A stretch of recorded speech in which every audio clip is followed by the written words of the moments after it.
Hello, good morning. I'm having my coffee, feeling not quite fully awake just yet, but I do want to get started with today's episode of August Answers to Cat Grooming Questions. And if you don't know who I am Danelle German, the founder of the National Cat Groomers Institute.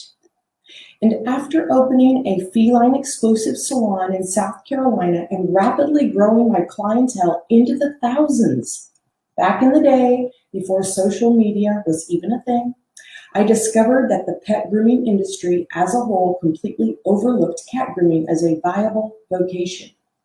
To fill that void, I wrote the world's first certification standards and training material for cat grooming and have since trained students from all over the globe, people just like yourself. And today, during this episode of August Answers to Cat Grooming Questions, you will find out what 3 things you can do now to stop the repetition of doing once-a-year shavedowns on matted cats. So here's the question I received for this week's episode. I have so many clients that come every year for that once-a-year shavedown. I hate those types of grooms because the cat looks horrible and it is so aggressive when I try to shave off the pelted fur. How can I get these people to get their cat groomed more often? So don't you just love those thickly matted messes that we get to fix once a year when the cat stops grooming itself? The cats are usually ticked off to begin with, making our job even more difficult. And I don't blame them. If I had a tight pelt of hair pulling on my skin, causing a lot of pain, I'd be ticked off too. So let's stop the madness. Let's stop the neglect, shall we? To do that, we must first educate the client on what causes the matting to begin with. So that's number 1. Educate the client on the causes as well as how to prevent this problem in the first place. If you watched last week's episode of August Answers, you heard me talk about greasy coat plus shedding coat being the cause of all that matting. And I told you how to eliminate the matting problem completely by performing a degreasing bath plus a blow dry and comb out every 4 to 6 weeks. So the client needs to know this stuff too if any kind of change is going to happen. You can't expect a cat owner that has been led to believe cats groom themselves to know that professional degreasing baths and a high velocity dryer blowout are the number 1 defense against matting. You must tell them. So the first thing you're going to do is communicate and educate about causes and prevention.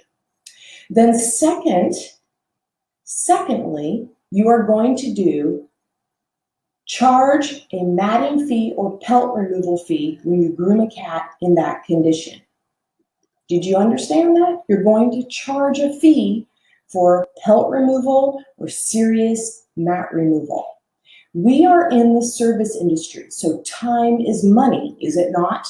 The truth of the matter is that removing mats or a solid pelted coat takes more time than grooming a cat that is in excellent condition. Therefore, the price tag is higher. It's really very simple. In addition, there is considerable wear and tear on our tools when we must strip off a matted or pelted coat. So what do clippers cost? And blades? Is the life of your blades and clippers shortened by work involved in heavy mat removal on dirty hair? Sure it is. So are you paying for that? Or is the client paying for that? The client that allowed the matting in the first place? You'd be surprised how many groomers I talk to that are paying for this themselves.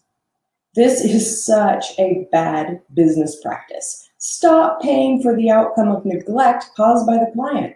Unless, of course, you like doing that. If you like losing money, that is just weird. Why would any business owner intentionally do this? I do not know. If you groom a cat that is on a regular schedule and charge $75 for the groom that takes about 45 minutes, you are making $100 per hour. If you charge the same amount for a cat that is pelted to the skin and requires an hour and a half for a complete groom, you are now making $50 an hour. Your rate was just cut in half. On top of that, your $30 clipper blades are now dull, and your $175 clippers have had their life shortened just a bit. Solution? Charge more for the pelt shave off. Make it expensive. Not only are you compensated for the time and equipment losses, but this surcharge or fee acts as a wonderful deterrent for continued willful neglect. This is huge what I'm telling you here, so I hope you get this. Thirdly, you are going to require a pre-book of the next appointment 8 weeks after the shave down.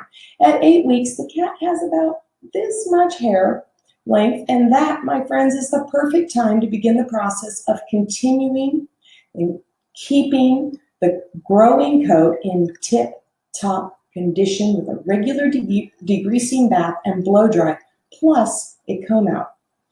After that 8-week appointment, require that the cat be put on a 4 to 6 week schedule based on its coat type, the cat's health condition, and so forth. So if the client doesn't want to do this pre-book regular schedule thing, then you have a choice. Either you repeat the once-a-year shave down cycle for them in about a year when they call back to have you fix this problem again, or they aren't your client anymore. One of the things I teach in my business course material is the incredible value of defining what your mission or big picture goal is with your business and defining what type of client you are after.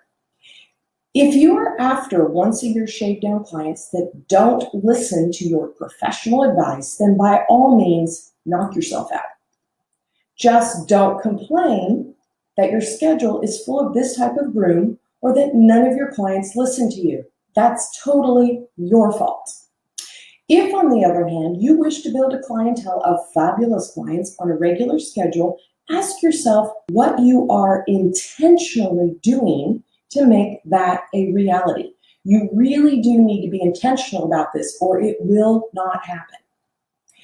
If you want to be intentional about building a cat grooming business with regular clients on the schedule and 0 repeat once-a-year shave downs, I invite you to enroll in my Business Development online course. It's a fairly full course that walks you through defining that mission, setting goals, and making them a reality.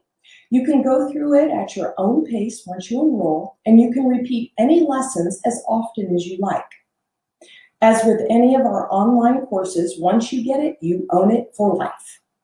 We've got the link for the Business Development online course in the comments below, and also please do check out the PDF called Turning Once-a-Year Clients into Once-a-Month Clients that we've included in the Intro to NCGI Cat Grooming Facebook group, along with cheat sheets to each week of August answers to cat grooming questions.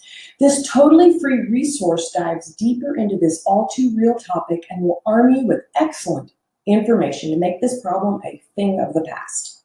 Wouldn't it be awesome if all your clients were on a monthly schedule? So to recap from today's episode, number 1, educate the client on causes of matting and what prevention looks like. Number 2, charge a hefty fee for serious mat removal and pelted shave downs. And number 3, make it one of your policies that cat clients pre-book their next appointment within 4 to 8 weeks so that prevention actually takes place. In a nutshell, stop accommodating neglectful clients. Your choice, accommodate them or don't. It's totally up to you. So thank you for joining me for this episode of August Answers to Cat Grooming Questions. I do hope these weekly episodes have been helpful to you. I will see you next week.